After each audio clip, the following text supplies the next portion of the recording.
ونؤمن به ونتوكل عليه ونعوذ بالله من شرور أنفسنا ومن سيئات أعمالنا من يهده الله فلا مضل له ومن يضلله فلا هادي له وأشهد أن لا إله إلا الله وحده لا شريك له وأشهد أن سيدنا ومولانا محمدا عبده ورسوله أما بعد فأعوذ بالله من الشيطان الرجيم بسم الله الرحمن الرحيم قل هل يستوي الذين يعلمون والذين لا يعلمون وقال تعالى إنما يخشى الله من عباده العلماء وقال تعالى ربنا وابعث فيهم رسولا منهم يتلو عليهم آياتك ويعلمهم الكتاب والحكمة وقال تعالى ثم أورثنا الكتاب الذين اصطفينا من عبادنا وقال النبي صلى الله تعالى عليه وسلم إنما بعثت معلما وقال النبي صلى الله تعالى عليه وسلم العلماء ورثة الأنبياء وقال النبي صلى الله تعالى عليه وسلم إن الله لا يقبض العلم انتزاعا ينتزعه من العباد ولكن يقبض العلم بقبض العلماء حتى إذا لم يبق عالما اتخذ الناس رؤوسا جهالا فسئلوا فأفتوا بغير علم فضلوا وأضلوا سبحان ربك رب العزة عما يصفون وسلام على المرسلين والحمد لله رب العالمين۔ انتہائی قابل عزت، قابل احترام ذی قدر علماء کرام اور اس جامعہ کی طالبات اور دور دراز سے آئے ہوئے میرے معزز مکرم ساتھیوں، السلام علیکم۔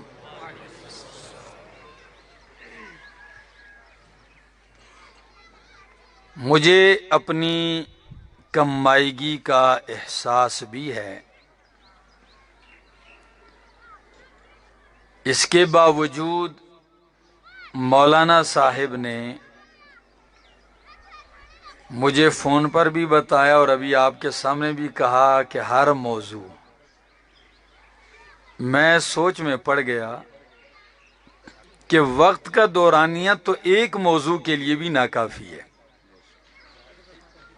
تو اس میں ہر موضوع کیسے بیان ہوگا؟ بلکہ اگر موضوعات کے نام ہی گنتا جاؤں تو وہ بھی ناکافی ہے وقت۔ بہرحال جو مجھے سپرد کیا ہے کام کہ آپ نے آخری حدیث کے اوپر بھی چند باتیں کہنی ہے اور بیان بھی کرنا ہے، تو چند باتیں عرض کرتا ہوں۔ اللہ کے پاک پیغمبر محمد الرسول اللہ صلی اللہ تعالی علیہ وسلم سے قبل حضرت عیسیٰ علیہ السلام آئے اور انسانیت کو سنوارنے کی ہر ممکن کوشش کی، لیکن یہود ایسی بدبخت قوم تھی کہ انہوں نے اللہ کے پاک پیغمبر عیسیٰ علیہ السلام کے اوپر تہمتیں، بہتان اور الزام لگائے، اور پھر آخری نتیجہ یہ نکلا کہ انہوں نے اللہ کے پاک پیغمبر عیسیٰ علیہ السلام کو پھانسی دینے کا بھی ارادہ کر لیا تھا۔ لیکن اللہ فرماتے ہیں وَمَكَرُوا وَمَكَرَ اللَّهُ، تدبیر انہوں نے بھی کی حضرت عیسیٰ علیہ السلام کو قتل کرنے کی، لیکن تدبیر اللہ نے بھی کی۔ انہوں نے قتل کی تدبیر کی، اللہ نے بچانے کی تدبیر کی۔ عیسیٰ علیہ السلام کو اللہ نے اٹھا لیا بروحہ وجسدہ، اور صاف لفظوں میں اعلان کر دیا کہ وما قتلوہ وما صلبوہ، نہ انہوں نے قتل کیا ہے، نہ انہوں نے سولی چڑھایا ہے، بلکہ اللہ نے انہیں اپنی طرف اٹھا لیا ہے۔ 575 سال گزرنے کے بعد دنیا کا حلیہ دین، اعمال، اخلاق کے اعتبار سے تباہ و برباد ہو گیا تھا، اور عرب میں تو طویل عرصہ گزر چکا تھا، اسماعیل علیہ السلام کے بعد نبی آیا بھی کوئی نہیں تھا۔ تعلیمات انبیاء مٹ گئی، امت میں بگاڑ یہاں تک کہ توحید کا مرکز ہے اور 360 بتوں سے بھرا ہوا ہے۔ لوگوں کی اخلاقیات کا یہ عالم ہے کہ گائے بکری پر لڑائی شروع تو نسلیں ختم، جنگ ختم تب ہوئی۔ کعبے کا طواف ننگے ہو رہا ہے۔ ہمدردی یہ ہے کہ باپ حقیقی بیٹی کو جا کے زندہ درگور کر کے آ جاتا۔ 6-7 سال کی بچی ہوتی، گڑھا کھودتے جنگل میں پہلے، پھر بیٹی کو لے جاتے، کہتے بیٹی دیکھو نیچے کیا ہے گڑھے میں، وہ جھانکنے کے لیے دیکھتی، یوں جھانکتی، دھکا مار کے اس کی آواز کو ہمیشہ کے لیے دفن کر دیتے۔ یہ معاشرہ تھا، اس کی اصلاح کیسے کی جائے؟ اب اخلاق کی اصلاح کریں وہ بگڑے ہوئے ہیں، اعمال کی اصلاح کریں وہ بگڑے ہوئے ہیں، عقائد کی اصلاح کریں وہ تباہ و برباد ہیں۔ کریں تو کیا کریں؟ اللہ نے اپنے پیغمبر سے فرمایا میرے پیغمبر ان کی اصلاح ہوگی اللہ کی کتاب سے اور آپ کی سنت سے۔ کس سے؟ اللہ کی کتاب اور آپ کی سنت سے ان کی اصلاح ہوگی۔ اور کہتا بھی یہی ہے قرآن کہ میرے پیغمبر آپ کے آنے سے پہلے 4000 سال پہلے آپ کے جد امجد ابراہیم علیہ السلام نے آپ کا مشن دنیا کو بتایا تھا۔ وہ کیا تھا؟ ربنا وبعث فیہم رسولا منہم، ربنا، باپ بیٹے دونوں کھڑے ہیں، کعبۃ اللہ تعمیر کر دیا ہے، اب دونوں باپ بیٹے خلیل اللہ ذبیح اللہ التجا کر رہے ہیں۔ کیا التجا ہو رہی ہے؟ اللہ مدرسہ بنا دیا ہے، آباد کرنے والا مدرس عطا فرما۔ اللہ مسجد بن گئی ہے، امام و خطیب عطا فرما، مکان بن گیا، آباد کرنے والا مکین عطا فرما۔ لیکن وہ مکین، وہ امام و خطیب، وہ مدرس، وہ کوئی معمولی بندہ نہیں ہوگا۔ ربنا وبعث فیہم رسولا، رسولن کے اوپر تنوین تعظیم کی ہے، وہ عظمت والا رسول وہ شان والا رسول، وہ مقام والا رسول بھیج دے، انہی میں سے کام کیا ہوگا؟ یتلو علیہم آیاتک، تیری آیتیں پڑھ پڑھ کے سنائے گا، وَيُعَلِّمُهُمُ الْكِتَابَ وَالْحِكْمَةَ، ان کو کتاب کی تعلیم دے گا، وَالْحِكْمَةَ، سنت کی تعلیم دے گا۔ امام شافعی رحمہ اللہ الحکمہ کی تفسیر کرتے ہیں کہ حکمت سے مراد نبی کی سنت اور حدیث ہے۔ اللہ کتاب کا معلم بھی ہوگا، حدیث کا معلم بھی ہوگا، سنت کا معلم بھی ہوگا، ان کو کتاب و سنت کی تعلیم دے گا، وَيُزَكِّيهِمْ، اور انہیں پاک کرے گا، شرک سے پاک کرے گا، کفر سے پاک کرے گا، برے اعمال سے پاک کرے گا، برے اخلاق سے پاک کرے گا، غلط عقیدوں سے ان کو پاک کرے گا۔ یہی مشن میرے محمد کا تھا۔ آپ نے آتے ہی رب کا قرآن سنانا شروع کر دیا۔ پہلا دن ہے، پہلی وحی ہے، پہلی آیت ہے، پہلا حکم یہ ہے، اقرأ بسم ربک الذی خلق، اقرأ بسم ربک الذی خلق، پڑھ میرے پیغمبر اپنے رب کے نام سے۔ پہلی بات ہی پڑھنے کی ہے۔ کس کا حکم؟ آپ کا مشن یہ ہے، پڑھنا اور پڑھانا۔ اور اللہ کے پاک پیغمبر بھی فرماتے ہیں انما بعثت معلما، اللہ نے مجھے واقعی معلم بنا کر بھیجا ہے، میں استاد بن کے آیا ہوں۔ اور یقین کیجئے ایسا معلم، ایسا مدرس، ایسا مرشد، ایسا مربی کائنات میں نہ آیا ہے نہ آ سکتا ہے۔ اللہ کے پاک پیغمبر درس دے رہے ہیں، او کوئی دیہاتی آ گیا بیچارہ، دیہاتیوں کو تو اتنے آداب کا پتہ نہیں تھا، آیا مسجد نبوی کے کونے میں بیٹھ کے صحن میں پیشاب کرنے لگا۔ جیسے ہی وہ قضائے حاجت کے لیے بیٹھا، فوراً تلواریں نکلی، صحابہ جپٹ پڑے، یہ کیا کر رہا ہے؟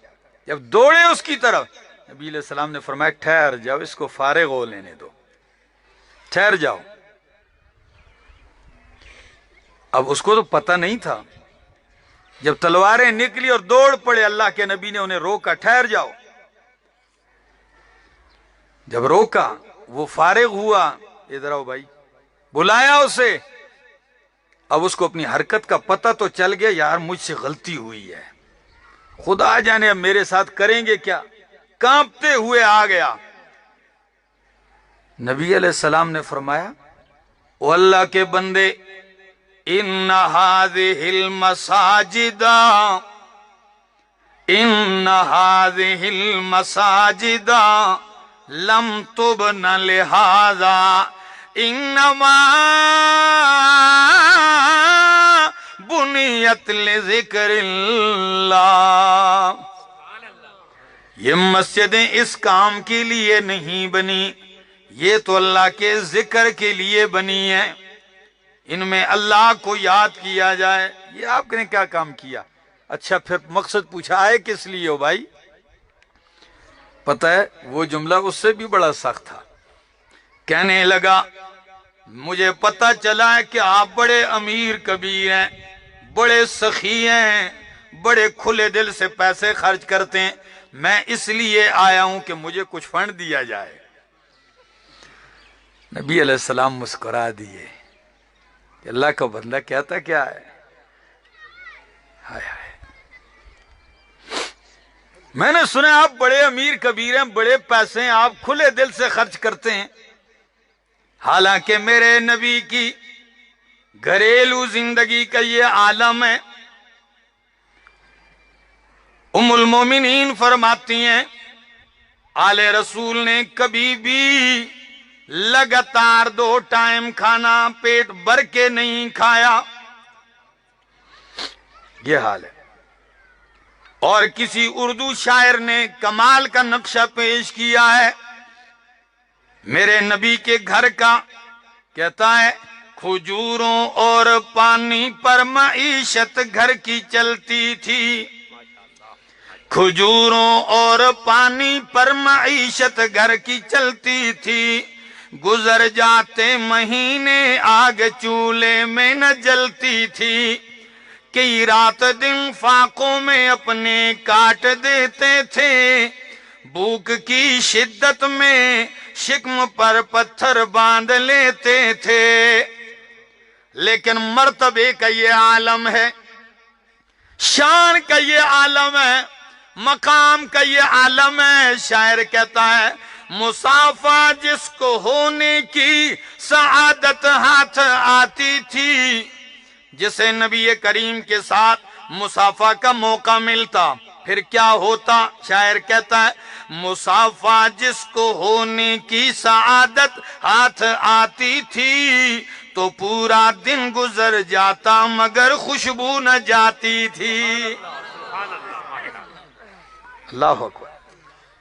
خیر بلایا، اب جب اس نے مطالبہ کر ہی دیا، فرمایا جلدی کرو، کپڑوں کا جوڑا لے آؤ اس کے لیے۔ لایا گیا، سواری کے لیے گھوڑا لے آؤ اس کے لیے، بکریوں کا کوئی ریوڑ ہے لے آؤ اس کے لیے۔ اللہ اکبر، ریوڑ بھی آ گیا، جوڑا بھی آ گیا، گھوڑا بھی آ گیا۔ جہاں 2 ٹکے والا مانگنے والا، اور کہاں اتنی نوازشات لیا۔ اب جب اس کو رخصت کرنے لگے، ہوتے یہ دیہاتی بڑے سخت دل ہوتے ہیں، جب رخصت کرنے کے لیے اسے مدینے کی مسجد سے باہر جب ایسے چھوڑنے لگے، فبکا، اس وقت وہ رو پڑا۔ نبی علیہ السلام نے کیوں رویا ہے؟ کہنے لگا اپنی حرکت کو دیکھتا ہوں اور آپ کی شفقت کو دیکھتا ہوں، سبحان اللہ، سبحان اللہ، اپنے عمل کو دیکھتا ہوں، آپ کے اخلاق کو دیکھتا ہوں۔ نعرہ تکبیر، تاج و تخت ختم نبوت، غازی مصطفیٰ۔ گیا، بات کر رہا تھا کہ نبی کیسے معلم، کیسے مربی، کیسے مرشد ہیں، کائنات کے اندر کیسے تعلیم دی ہے۔ چلا گیا، سال گزرا، سال کے بعد جب واپس آیا، اپنے علاقے میں کام کیا کیا؟ تعلیم تو اس کے پاس تھی کوئی نہیں، صرف یہی واقعہ ذکر کرتا، اپنی یہ حرکت ذکر کرتا، پھر نبی کی تربیت ذکر کرتا اور لوگوں سے کہتا لوگوں میں نے یہ کام کیا، نبی نے یہ کام کیا ہے، مجھے اور کچھ نہیں پتا، ایک ہی بات جانتا ہوں۔ کیا کہتا ہے؟ واللہ ما رأیت احسن تعلیما احسن معلما من رسول اللہ۔ اللہ کی قسم ہے میں نے رسول اللہ سے بڑھ کر کوئی معلم نہیں دیکھا ہے، کیونکہ میں نے اتنی غلط حرکت کی، اس کے باوجود بھی واللہ ما فضحنی ولا زجرنی ولا لطمنی، مجھے رسوا نہیں کیا، مجھے مارا نہیں، مجھے جھڑکا نہیں، بلکہ لوگوں میں تو یہ کہتا ہوں آمنو بالنبی الذی لا یرجع السیئۃ بالسیئۃ، ایمان لانا ہے اس نبی پر ایمان لاؤ جو برائی کا بدلہ برائی سے نہیں حسن سلوک سے دیتے ہیں۔ ایسے نبی پر ایمان لے۔ سال کے بعد جب آیا تو دیکھتے بڑا لشکر اس کے پیچھے ہے، 300 بندے ہیں۔ لوگ سمجھنے لگے کہیں سب کو فنڈ لینے کے لیے بلا لیا ہے۔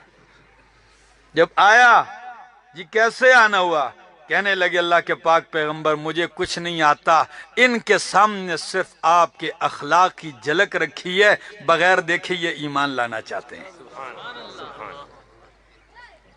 یعلمہم الکتاب والحکمہ، نبی ایسے معلم، ایسی تربیت، ایسی تعلیم دی، اور آپ کی تعلیم کے نتیجے میں ایسے بدو، ایسے عرب کے لوگ